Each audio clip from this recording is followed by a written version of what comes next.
नमस्कार, बहुत स्वागत है आपका। प्रधानमंत्री जिस तरीके से एक के बाद दूसरे सैन्य ठिकाने पर पहुंच रहे हैं और वहां पहुंचकर जवानों से मुलाकात कर रहे हैं, उस जगह पर वहां जनता से भी उनका संवाद स्थापित हो रहा है, क्या इसमें आपको कुछ दिखाई दे रहा है? जब उन्होंने ये कहा कि अभी तो ये ऑपरेशन सिंदूर स्थगित किया गया है लेकिन ये समाप्त नहीं हुआ है, और फिर यहां ये जो घटनाक्रम है उनके इन जगहों पर पहुंचना, यहां पर लोगों से, जवानों से पहले मुलाकात करना, वहां की जनता से संवाद स्थापित करना और ये कहना कि जिन्होंने हमारी माताओं का सिंदूर मिटाया था वो मिट गए। क्या कहता है ये प्रतिशोध? आइए शुरू करते हैं। मेजर गौरव आर्या मेरे साथ और एयर मार्शल पी.के. श्रीवास्तव, बहुत स्वागत है आपका। ये खबर जिसके साथ आज के प्रतिशोध की शुरुआत, ऑपरेशन सिंदूर के वक्त की तस्वीरें जारी। 7 मई की रात 1:05 पर क्या हुआ था? उस समय वॉर रूम में क्या चल रहा था? तस्वीरें सामने आ गई हैं। ऑपरेशन की मॉनिटरिंग कर रहे थे सीडीएस, तीनों सेनाओं के प्रमुख वॉर रूम में मौजूद थे। ऑपरेशन हेड के साथ एक एक अपडेट लिया जा रहा था। यहां आप देखेंगे, यहां अनिल चौहान भी नजर आ रहे हैं, सीडीएस भी नजर आ रहे हैं और तीनों सेनाओं के प्रमुख नजर आ रहे हैं और हर एक गतिविधि को देखा जा रहा है। सामने आप मॉनिटर्स देख रहे हैं। आपको बेशक इसमें बहुत कुछ समझ में नहीं आ रहा हो, लेकिन जो यहां बैठे हुए हैं उनको एकदम क्लियर, थ्रेडबेयर ये समझ में आ रहा है कि यहां चल क्या रहा है। और ये तस्वीरें आपने जब देखी, मेजर, आपका किन किन बातों पर ध्यान गया? मुझे यह दिखा दिनेश सबसे पहले कि किस लेवल का कोऑर्डिनेशन। एक कमरे के अंदर चारों 4 स्टार जनरल। पहली बात तो यह है, CDS, army chief, navy chief, air chief एक कमरे के अंदर, एक छत के नीचे, यानी कि ट्राई सर्विसेज कोऑर्डिनेशन, पहली चीज। दूसरी चीज, जिस तरीके से पल पल की मॉनिटरिंग, चाहे वो सैटेलाइट इमेजेस हो, चाहे वो यूएवी से हो, चाहे और किसी तरीके से इनको इंफॉर्मेशन मिल रही हो, जिस तरीके से इन लोगों ने एक एक चीज मॉनिटर करी। और तीसरा, अगर वहां पे कोई भी ऊपर नीचे वाली बात हो कि कुछ गलत हो रहा है, उसको उसी वक्त आदेश पास करके सही करना, यानी कि आप कह लें कि management down to the grass root level, ये मुझे दिख रहा है इस फोटो। और मुझे ये लग रहा है कि अब देखिए, ये रिवाज बनाया हुआ ना पाकिस्तान ने, जैसे ही हिंदुस्तान कुछ करता है वहां पर एक सस्ती कॉपी होती है। अब बहुत जल्दी बंकर के अंदर से फोटोशॉप वाली मुनीर की इमेज आने वाली है। अगली खबर देखिए, पाकिस्तान के खिलाफ ऑपरेशन सिंदूर पर बड़ा खुलासा। 6 और 7 मई की रात 9 आतंकी ठिकाने किए गए थे तबाह। थल सेना ने 60 ठिकानों पर स्ट्राइक की थी और वायुसेना ने 2 को तबाह किया था। मुरीद के और बहावलपुर में वायुसेना ने स्ट्राइक किया। अब कैसे चुना गया होगा, ये जरा एक पीछे मैप आप देख रहे हैं, जरा लाइए इसको, और ये जरा मैं समझना चाहता हूं। यहां पर यह बताया जा रहा है कि मुरीद के और बहावलपुर 2 ऐसे ठिकाने थे जिनके लिए एयरफोर्स को लगाया गया था और खास तौर से पीओजेके में जो ठिकाने थे उसको आर्मी ने हैंडल किया। ये कैसे किया गया होगा, क्या स्ट्रेटजी इसके पीछे रही होगी, और यहां से भारतीय स्ट्रेटजी का आगे का ब्लूप्रिंट कुछ दिखाई देता है जो आप शेयर कर सकें, ड्वेल कर सकें यहां? जी दिनेश भाई, ऐसा है कि ये जितना भी लाइन ऑफ कंट्रोल के इर्द गिर्द ये सारे के सारे कैंप्स हैं, ये सेना की जद में है। पहली बात तो ये है, बिल्कुल सेना की जद में है। तो मुझे ऐसा लगता है, और सर बेहतर बता पाएंगे, कि जो दूर वाले ठिकाने थे, जबकि मुरीद के ज्यादा दूर नहीं है, मुरीद के लाहौर के बगल में ही है, लेकिन जो दूर वाले ठिकाने थे और जिसमें इंटरनेशनल बॉर्डर पार करना था, वो अकॉर्डिंग टू द न्यूज जो आप बता रहे हैं, उसमें एयरफोर्स का हाथ रहा। चाहे वो मुरीद के, चाहे वो बहावलपुर, ये दोनों पंजाब में है। और जो पाकिस्तान ऑक्यूपाइड कश्मीर का इलाका है, ये 1 2 3 4 5 6 7, सिर्फ आप देखिए 8 मुरीद के, 9 बहावलपुर, ओनली 2, ये आप कह रहे हैं एयरफोर्स। यही ब्रेकिंग न्यूज थी। 8 और 9, बाकी 1 2 3 4 5 6 7 ये सारा का सारा भारतीय सेना ने इसको। अच्छा, दूसरी चीज है कि और भी ठिकाने हैं जो कि सिर्फ लाइन ऑफ कंट्रोल के नहीं, they are also ahead of the international border. आप ये वाला इलाका देखिए ना, ये राइट सियालकोट के आसपास, कहिए कि जम्मू के आसपास, इधर। तो ये सारी की सारी जो चीजें हैं, जिस तरीके से इन लोगों ने इनको करा है, क्लियरली एयरफोर्स और आर्मी के बीच में काम बांटा गया था कि आप वहां पे स्ट्राइक करेंगे, आप यहां पे। और ये वेपन रेंज के ऊपर डिपेंड करता है। जो मेरे पास वेपन है उस रेंज में, इस जगह पर फोकस कीजिए, केवल इतनी जगह पर। और सर आप इसको समझाइए, ये सारे, हाँ, और क्लोज इन कीजिए प्लीज। हाँ, ये सारे के सारे ठिकाने आर्मी के वेपन रेंज में हैं। इसमें एयरफोर्स की जरूरत नहीं है। अच्छा, क्योंकि एयर एफर्ट के लिए आप तब जाते हैं जब आप डीप। हम तो इस इंप्रेशन में थे कि इसमें ज्यादातर एयरफोर्स ने काम किया है। अभी तक ज्यादातर हिंदुस्तानी इसी हाँ, मतलब जो खबर आ रही थी उससे ऐसा लग रहा था। लेकिन ये इसीलिए कोऑर्डिनेशन सेंटर काम में आता है, जो आपने देखा कोऑर्डिनेशन सेंटर, कि तीनों चीफ बैठे हुए हैं, नेवल ब्लॉकेड है और दोनों चीफ बैठे हुए हैं, तो उन्होंने आपस में कहा कि हम किस वेपन से, बिकॉज एक आइडिया और है, एक होता है कॉस्ट ऑफ वॉर का आइडिया दिनेश, वो जरूर दर्शकों को जाना चाहिए। अगर हम कोई चीज इंगेज करते हैं, एयर एफर्ट में कॉस्टली पड़ता है, तो जब तक दूर नहीं हो, रेंज से बाहर नहीं हो, या कोई और बात नहीं हो, निशाना उस डेसिमेट करने के लिए किस टाइप की मिसाइल की, किस टाइप की स्ट्राइक की जरूरत पड़ेगी, तब तक करने की जरूरत नहीं है। जो पास वाले हैं, जो आर्मी की जद में है, वो आर्मी करेगी, क्योंकि आर्मी का जो मोटर होता है या जो ड्रोन होते हैं, जो चीजें होती हैं, वो थोड़ी सस्ती होती है एयरफोर्स वाले से। कॉस्ट इफेक्टिविटी कि आप अगर उनका मान लीजिए 100 रुपए का कुछ तबाह कर रहे हैं तो आपकी लागत 5 रुपए आ रही है, तब तो फिर आप मजा है। अगर आपने 110 या 200 रुपए खर्च कर दिए तो फिर तो जाहिर है आपकी कीमत ज्यादा है। अब ये देखिए कि यहां तो हम बता रहे हैं कि हमने कहां कहां मारा, पाकिस्तान बता रहा है हमको यहां यहां मारा। अब जरा ये खबर देखिए, पाकिस्तान के नूर खान एयरबेस की तबाही की नई तस्वीर, 23 मई की नई सैटेलाइट तस्वीरें सामने आ गई हैं। भारत के हमले में एयरबेस पर बड़ी तबाही, इंफ्रास्ट्रक्चर को हुए नुकसान की पुष्टि। वो खुद ही अपने घाव दिखा रहे हैं, पहले तो वो मना कर रहे थे, अब ऐसी क्या बात हो गई है कि वो सामने आके अपने जख्म दिखा रहे हैं? क्यों ऐसा? क्यों दिनेश, देखिए ऐसा है कि जो सामने है वो सामने है, ये छुपा नहीं सकते। एक्चुअली शुरू में यूफोरिया था बड़ा, पाकिस्तान में बहुत खुशी थी, ओ फील्ड मार्शल बन गया, फील्ड मार्शल बन गया, ओ भारत को हरा दिया, ये सारा का सारा ड्रामा वहां पे चल रहा था। अब धीरे धीरे वहां पे एक खास वर्ग है जो सवाल पूछ रहा है। वो कह रहा है कि भारत हर समय सैटेलाइट इमेज दिखा रहा है, भारत वीडियो दिखा रहा है, भारत सबूत दिखा रहा है, तुम्हारा सबूत कहां है? कुछ तुम भी दिखा दो। ये कह रहा है नहीं, तुम गद्दार हो, तुम देशद्रोही हो, तुम मुहिबुल वतन नहीं हो। लेकिन उसकी भी एक मियाद होती है, प्रोपेगेंडा की एक मियाद होती है, प्रोपेगेंडा की एक सतह होती है, उसके बाहर प्रोपेगेंडा नहीं जा पाता। अब जो पाकिस्तान मान रहा है कि यहां पे मार दिया, शहबाज शरीफ ने नहीं बोला नूर खान बेस में मार दिया, यहां मार दिया, वहां मार दिया, पहले तो नहीं बोला था उसने, क्योंकि अब जनता पूछ रही है कि तुमने इस आदमी को फील्ड मार्शल बना दिया, तो मुझे वेरी गुड, बहुत अच्छी बात है, तुमने बना दिया, मुबारक हो। अब यह तो बताओ किसने तीर कौन सा मारा, यह भी तो समझा दो हमें। दिनेश, दो बातें इसमें खास तौर से निकली हैं। एक तो बात ऐसी कि आपने मार दिया, दिख रहा है, सैटेलाइट पिक्चर्स आ रही हैं, क्या मारा, क्या क्या मारा, कितना नुकसान हुआ, अगर उसकी आप एक लिस्ट बनाएंगे तो आप भी चौंक जाएंगे कि एक ही एयरबेस पे कमांड एंड कंट्रोल सेंटर मार दिया।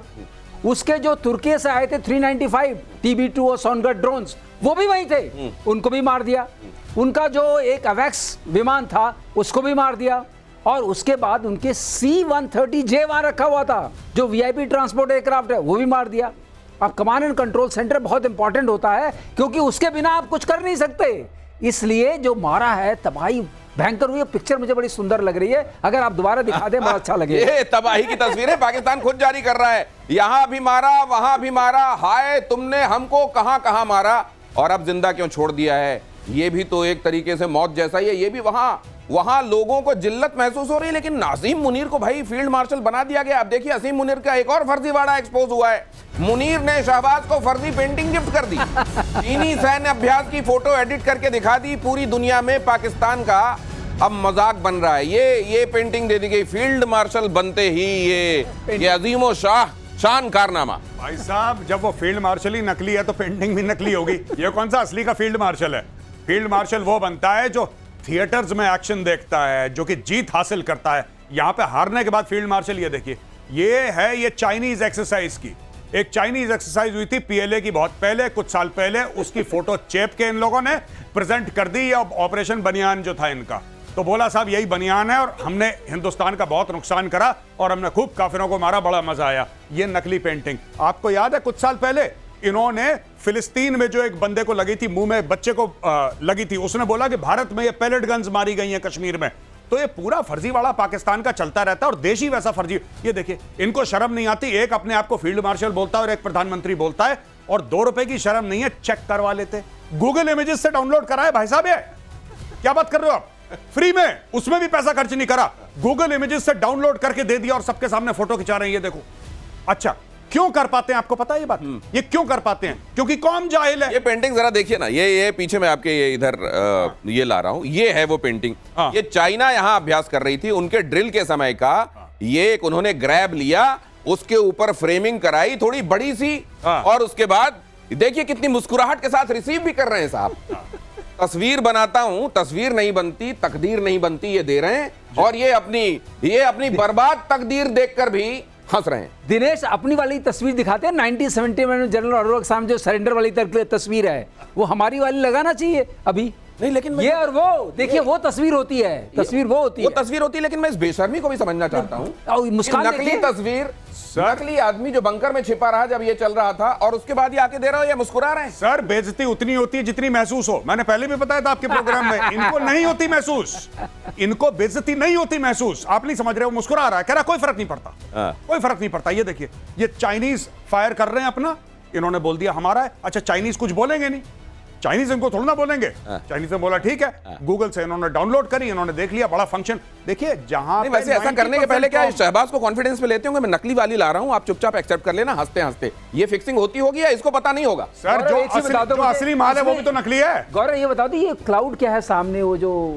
कलर लगाया सर हुआ है? इसको माहौल कहते हैं। अच्छा, इसको माहौल कहते हैं। यहाँ जो दिखाई दे रहा है ये माहौल है, ये माहौल है। ये वाली पिक्चर जो है, ये मल्टी बैरल यहाँ जो ये रॉकेट जा रहे हैं, ये चाइना वाला है और ये माहौल है। दिनेश, मैंने सोचा कि ब्रह्मोस ऑलरेडी फट चुकी है, उसके बाद ये चालू कर रहे हैं। ये देखिए, आप इसके लिए आला दर्जे की बेशर्मी चाहिए, बगैर उसके आप ये नहीं कर सकते। और भाई पाकिस्तानी पोल खोल रहे हैं, पाकिस्तानी खुद बता रहे हैं कि नकली है। सोशल मीडिया पे पाकिस्तानी कह रहे हैं कि भाई साहब कुछ तो शर्म करो यार, हम इंडियन से सोशल मीडिया पे लड़ रहे हैं, हम इंडियंस को गाली गलौज कर रहे हैं ट्विटर पे, और तुम इंडिया के हाथ में चप्पल पकड़ा रहे हो और हाथ में एक बाल्टी पानी कि इसमें भिगा के हमें मारो। ये क्या फर्जीवाड़ा है? कमाल।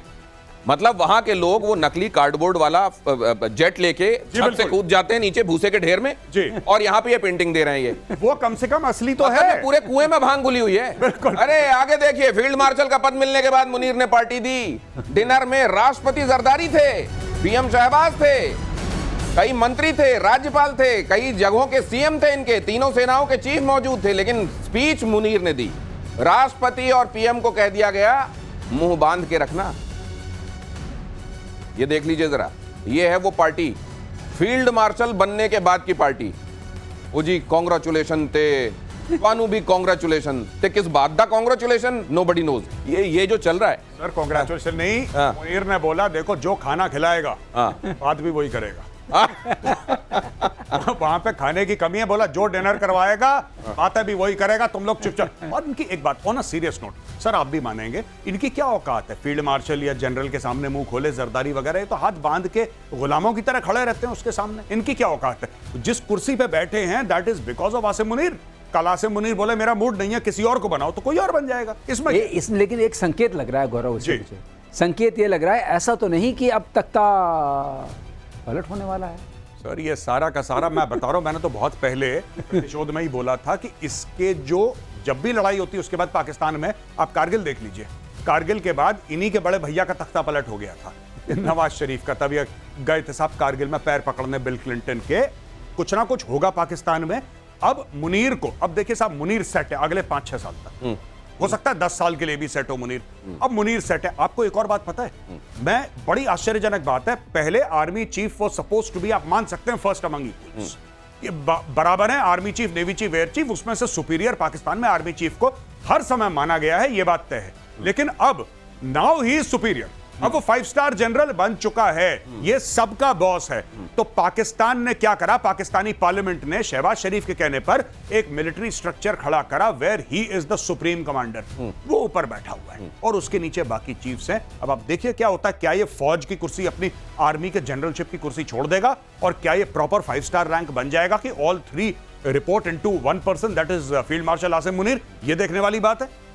यहां बोल नहीं रहे हैं राष्ट्रपति जरदारी नहीं, शहबाज शरीफ नहीं, आसिम मुनीर बोल रहे हैं केवल, बाकी सब सुन रहे हैं। और ये चाय से ज्यादा केटली गर्म है यहां, फिर भी अपने आप को डेमोक्रेसी कहते हैं। ऑपरेशन सिंदूर से पाकिस्तान की हालत खराब है।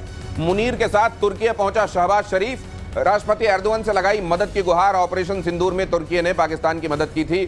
तुर्की ने ड्रोन और युद्धपोत मुहैया कराए थे। मुझको लगता है मुनीर और यहाँ साथ में मुनीर भी गए, ये अकेले नहीं गए साहब, अकेले जाने की इजाजत नहीं अकेले। हाँ, तो मुझको ये लगता है कि ये सिर्फ जहां पे भी डेमोक्रेसी टाइप का कुछ दिखाना होता है, ये इनको सामने कर दिया, जो डेमोक्रेसी हमारी, ये हमारी डेमोक्रेसी। ये इनको सिर्फ इनका ये पर्पस है कि ये साथ में ले जाएं, जैसे डेमोक्रेसी, ये हमारी डेमोक्रेसी। और जैसे ही मीटिंग खत्म, वापस शहबाज फोल्ड करके बस्ते के अंदर 4-5 नेफ्थलीन की बॉल डाली कि भैया फफूंद ना लगे, चलो बस्ते के अंदर, अगली बार झाड़ के धूप दी, ये लो शहबाज शरीफ। ये चल रहा है वहां पे।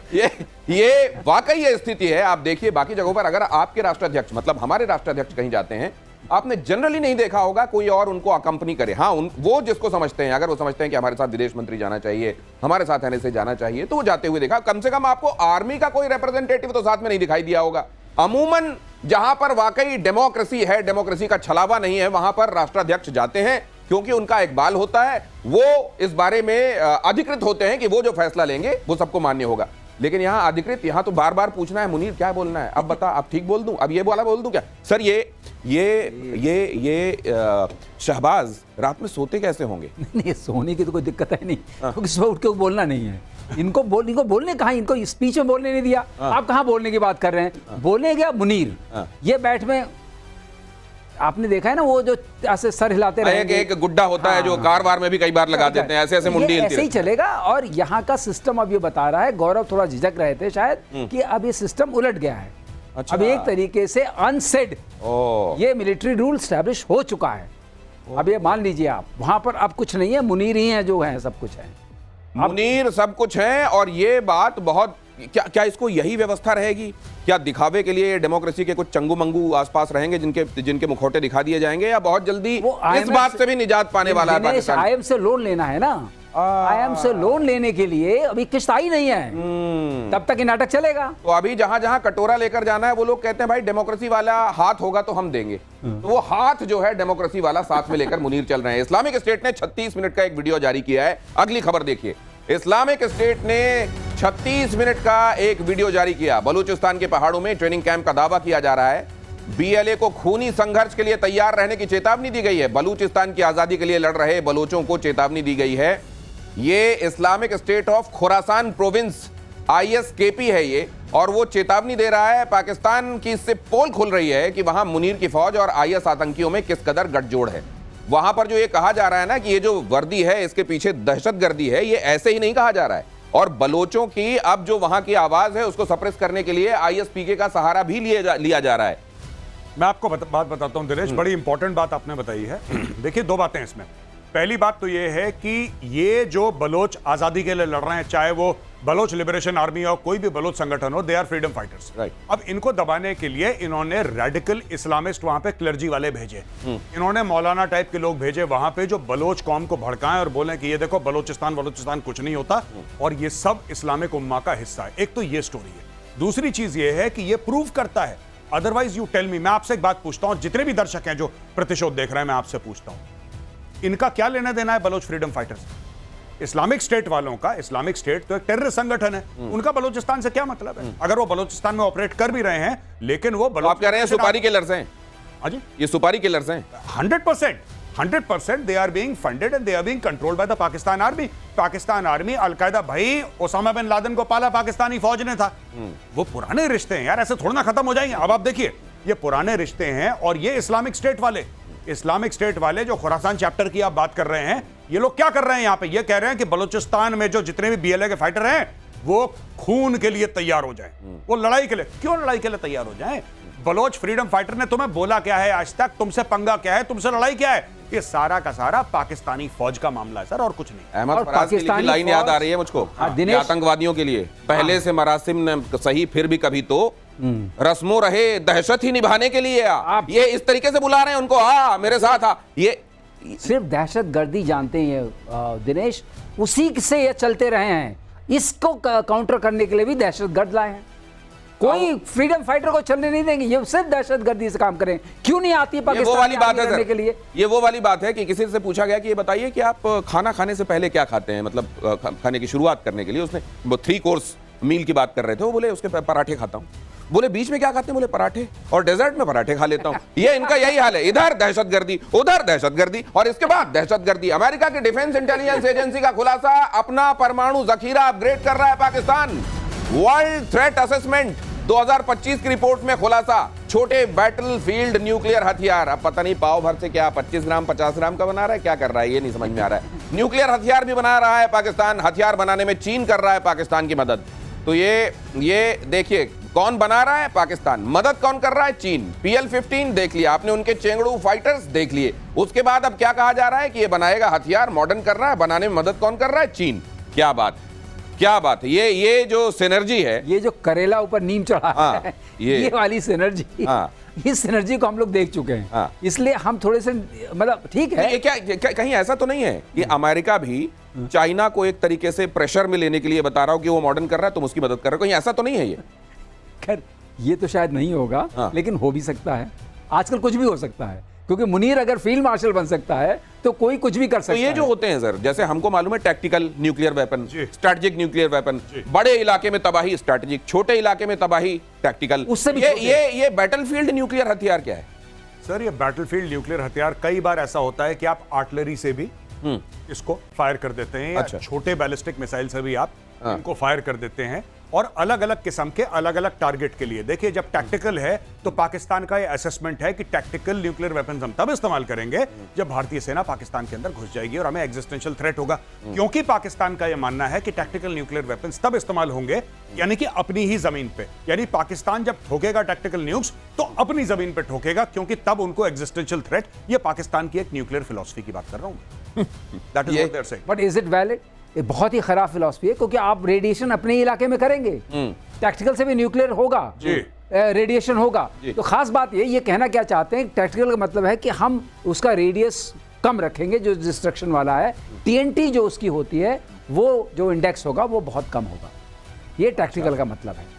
तो मतलब उसकी जो मारक क्षमता है वो कम होगी, मारक क्षमता कम होगी। पाव तो क्या इसको हमेशा टीएनटी के से ही मेजर करते हैं क्या? ट्राई नाइट्रोटोलुइन के स्केल पे ही मेजर करते हैं? स्केल पे मेजर करते हैं, according to so many tons of TNT. अच्छा, अच्छा, अकॉर्डिंग टू वो। तो मतलब ये देखिए कि अब वहां जो पाव वाले बताते थे ना, वहां 25 ग्राम 50 ग्राम इस तरह वाले बाट, हालांकि वो भी तौलने के ही काम आए, चवन्नी अठन्नी टाइप, वो भी सब्जी तौलने के काम आते होंगे पाव भर वाले। वो जैसे पत्थर आप कई जगह देखते हैं ना, बाट नहीं होते, पत्थर रख देते हैं सब्जी वाले, तो उनके पास बाट नहीं होता होगा तो इनके न्यूक्लियर रख देते होंगे। अब वो 25-50 ग्राम के भी मौजूद है, मतलब अब जीरा सौंफ धनिया भी तुल जाया करेगा।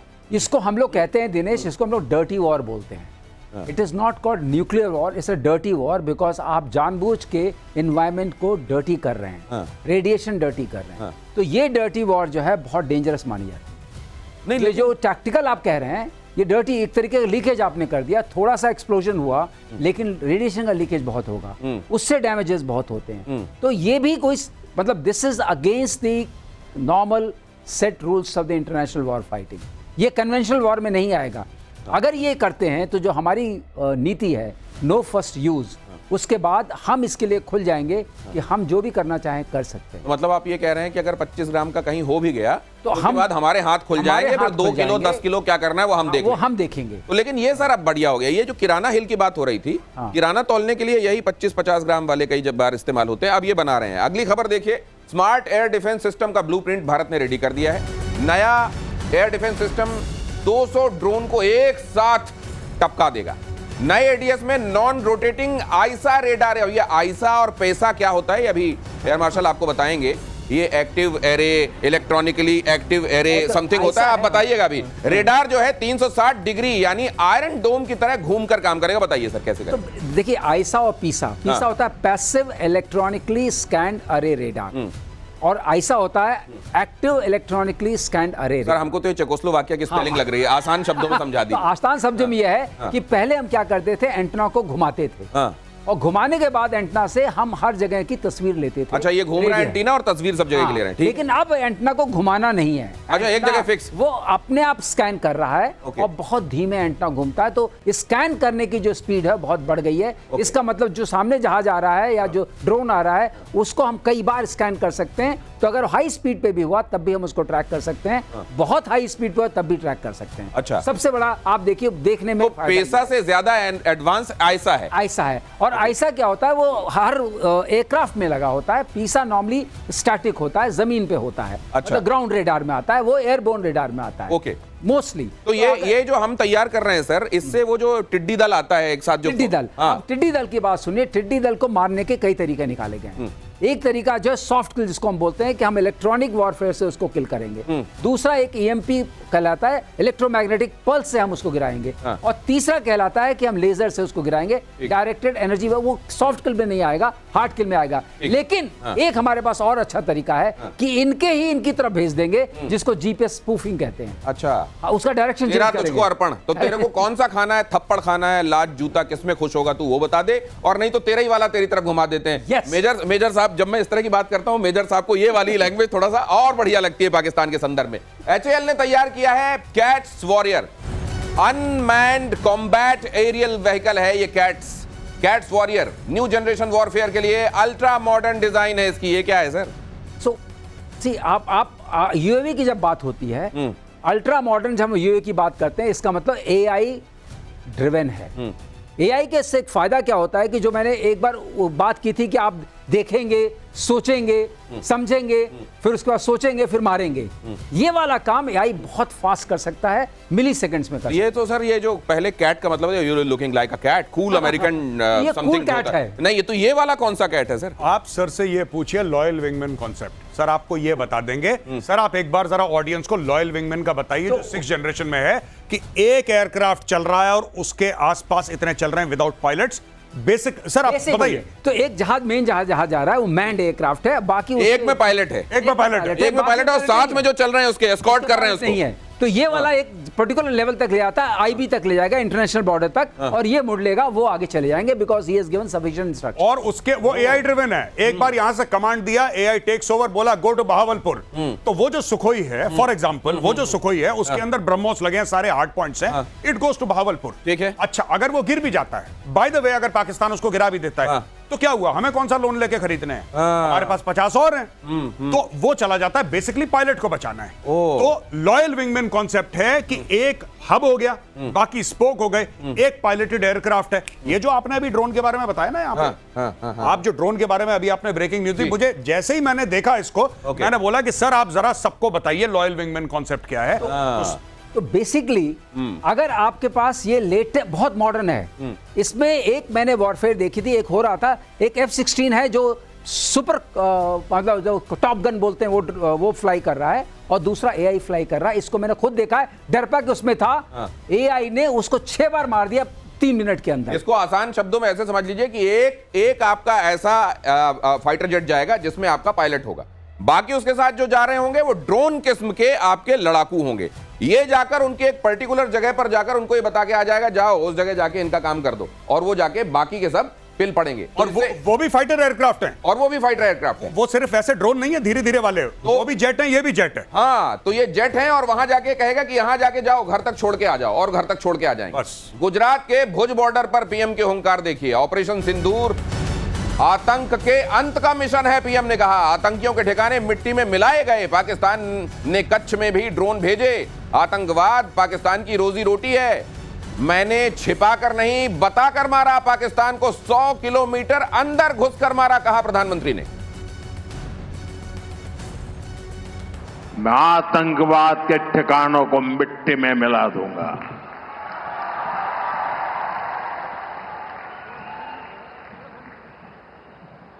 पंद्रह दिन तक हमने इंतजार किया, फिर पाकिस्तान आतंकवाद के खिलाफ कोई कदम उठाएगा, लेकिन शायद आतंकवाद ही उनकी रोजी रोटी है।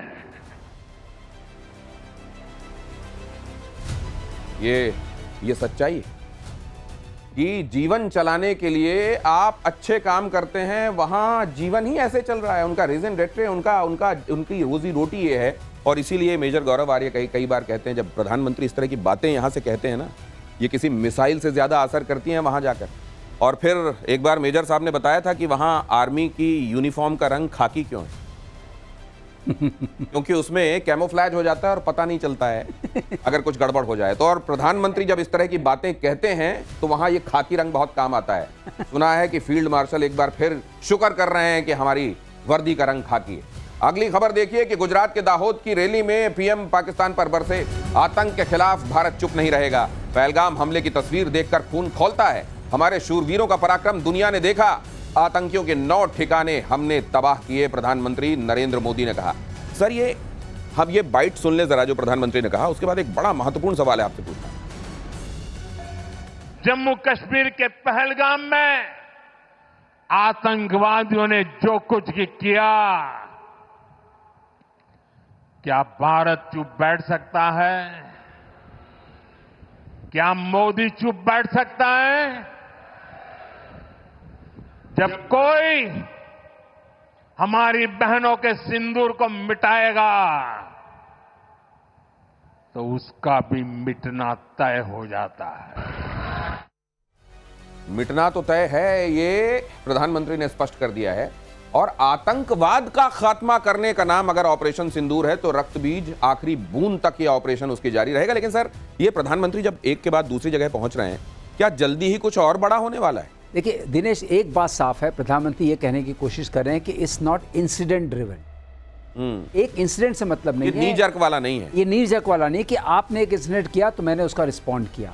ये रिस्पॉन्स जो है वो कंटिन्यूम में होगा, जिसको बोलते हैं लगातार होगा, बिना अवरोध होगा। क्योंकि ये ऐसा है, आतंकवाद को आप खत्म नहीं कर रहे हैं, आतंकवाद की जड़ों में आप मट्ठा नहीं डाल रहे हैं, अब बल्कि आतंकवाद को पनप पा रहे हैं। तो आतंकवाद की लड़ाई जारी है, इसीलिए ऑपरेशन सिंदूर स्थगित हुआ है, खत्म नहीं हुआ है। और ये लड़ाई हमको लड़नी पड़ेगी। जब भारतीय जवानों के बीच में प्रधानमंत्री की अलग अलग जगहों पर मौजूदगी होती है जी, और इस तरह की भीड़ हम देखते हैं, सड़क के दोनों तरफ अगर रोड शो हो रहा हो, तिरंगा लेकर लोग उमड़े हुए होते हैं जी, देश की भावना इस समय क्या कह रही है सर? नहीं, देश की भावना यही कह रही है कि ऑपरेशन सिंदूर को नहीं रुकना चाहिए। और जैसे सर ने बोला, मैं 100% सर के साथ अग्री करता हूं। देखिए बात यह है कि भारत, किसी को भी ऐसा लगता है कि मार इनको पड़ना रुक गई है, तो I am sorry, I don't agree.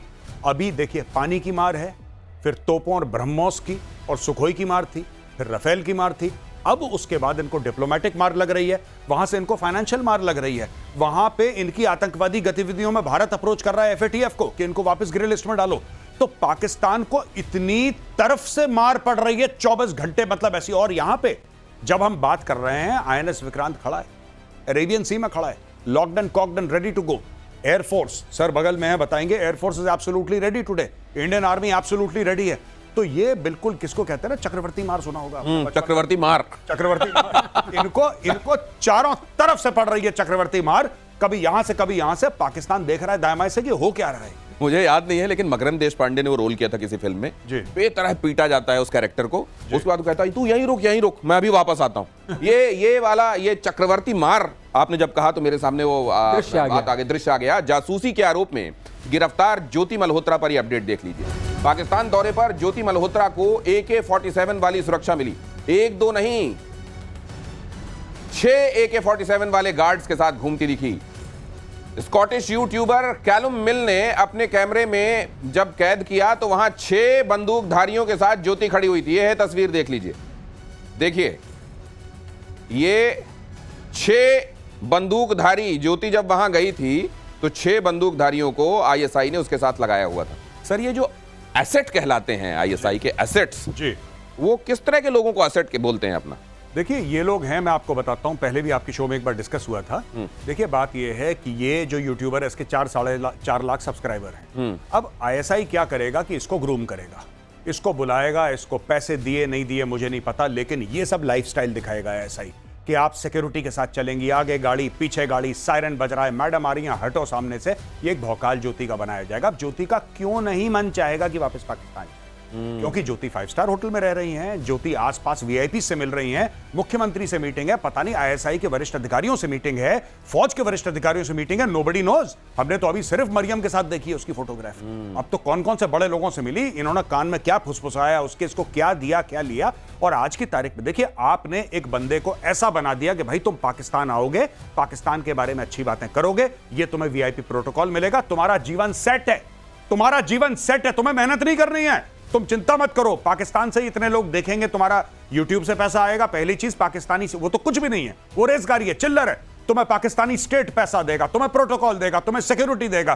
तुम बताओ तुम्हें कौन सी पार्टी में जाना है, तुम्हें क्या कंटेंट बनाना है, बस तुम पाकिस्तान के गुणगान करो, यही काम जो। नहीं, वैसे मुझे एक चीज समझनी है आपसे कि जब वो ट्रैप में आ रहे होते हैं जी, वो चाहे हनी ट्रैप हो या इस तरह का ट्रैप हो जो ज्योति के लिए बिछाया गया जी, उस समय भी इनको एहसास हो रहा होता है कि they are coming into a trap, या ये लाइफ एंजॉय कर रहे होते हैं? ये देखिए, बात यह है ना कि इसमें गुमराह होना बड़ा आसान है। इसमें ऐसा है कि जब ज्योति को कभी किसी ने पूछा नहीं, ठीक है, कुछ साल पहले इसने YouTube चैनल बनाया होगा तो कभी किसी ने पूछा नहीं, सडनली एक ऐसे बंदे को आप सेंटर स्टेज दे दो कि आसपास सिक्योरिटी है, एस्कॉर्ट और पायलट चल रहा है, सायरन बज रहा है, वहां पे कमांडो आसपास आपके हैं, मैडम आ रही हैं, ये सब जो भौकाल है ये आदमी के सर चढ़ के बोल। अब भौ खत्म हो गया है, काल सामने है। ज्योति मल्होत्रा से जुड़ी बड़ी खबर देखिए, पुलिस को मिली ज्योति के फोन की फोरेंसिक रिपोर्ट, लैपटॉप से भी 12 टेराबाइट का डेटा रिकवर हुआ। न जाने कहां कहां क्या क्या इसने कैप्चर कर लिया था। फोन लैपटॉप से इसने कई चीजों को उड़ाया भी था जिसको रिट्रीव कर लिया गया है, क्योंकि वो तो इसके महारथी होते हैं। अब ये क्या है, कुल मिलाकर ज्योति जो छिपाना चाहती है वो छिपा नहीं पा रही है और धीरे धीरे सारी परतें खुलती जा रही और अब इसको जुडिशियल कस्टडी में भी भेज दिया गया है। बहरहाल यहां आप देख रहे हैं सर, ये इस तरह के लोगों की पहचान और इनको पहचान करके और उनके मुकम्मल अंजाम तक पहुंचाना, ये एक बड़ी सुखद खबर है, क्योंकि ऐसा नहीं है कि ये पहले नहीं थे आस्तीन के सांप, लेकिन अब कम से कम निकाल के पहचाने तो जा रहे हैं। ये देखिए, जो जासूसों की कहानी है उसका बीच में मूल में लालच है और अनड्यू कहते हैं ना स्टेज, जैसा गौरव ने बताया, आपको अनड्यू वो मिल रहा है, प्रमोशन मिल रहा है, भौकाल सा क्रिएट कर दिया गया है और वो लालच जो है वो ये सब कराती है, चाहे पैसे की हो, चाहे इज्जत की हो, चाहे आसपास अपने रहने की हो। तो उस लालच के तहत ये पकड़ी गई। अब यह है कि इससे एग्जाम्पल बनाने से एक फायदा होगा दिनेश, पूरे देश को, कि जो लोग जाल में फंसेंगे उनको एक तो थोड़े पहले एक लगेगा कि अगर कोई मुझे अप्रोच कर रहा है तो इसके पीछे एक संभावना है, और दूसरी बात, मैं छिप के नहीं रह सकता या रह सकती, मुझे लोग ढूंढ निकालेंगे। ये जरा अगली खबर देखिए सर। सीडीएस अनिल चौहान ने किया ऑपरेशन सिंदूर का रिव्यू, दुश्मनों को जवाब देने पर सेना को सराहा। पश्चिमी मोर्चे पर उभरते खतरों से निपटने में एक सिनर्जी होनी चाहिए, तालमेल होना चाहिए, इस बात पर जोर दिया। इसके मायने क्या है? इसके मायने हैं, जहां तक मुझे लगता है, ये तालमेल की बात कर रहे हैं। जब भी सीडीएस तालमेल की बात करते हैं सर, मुझे थिएटराइजेशन का ख्याल आता है, मुझे जॉइंटनेस का ख्याल आता है। मैं फैक्ट बता रहा हूं, ये उन्होंने वर्ड्स नहीं बोले, ये मेरे शब्द हैं, सीडीएस के नहीं हैं। लेकिन जब सीडीएस का काम ही ये था, जो थिएटराइजेशन पे काम करा है, बेसिक और भी कई काम है, दसियों काम है, लेकिन one of the most important responsibilities of the CDS, and I must say that it's been done extremely well. और भारत जो है, it is on track for theaterization, कि एक jointness है फाइटिंग में, एक तरीका है कि तीनों आर्मी, नेवी और एयरफोर्स मिलके as a cohesive unit fight करेंगे। मुझे लगता है, ये मेरा एनालिसिस है, कि सीडीएस साहब उस तरफ इशारा कर रहे हैं। अब एक बात और है इसमें, सीडीएस जो थिएटराइजेशन की बात कर रहे थे, पहले लोग सोचते थे कि हम कैसे थिएटर्स क्रिएट करेंगे, लेकिन अब धीरे धीरे वो चीज मेरे ख्याल से अपनी जगह इट इज गेटिंग सेटल्ड। एक हमारा वेस्टर्न फ्रंट है, एक नॉर्दर्न फ्रंट है। जो कुछ हो रहा है वो सब कुछ आइसोलेशन में नहीं, बल्कि सब कुछ एक सिनर्जी के तहत हो रहा है।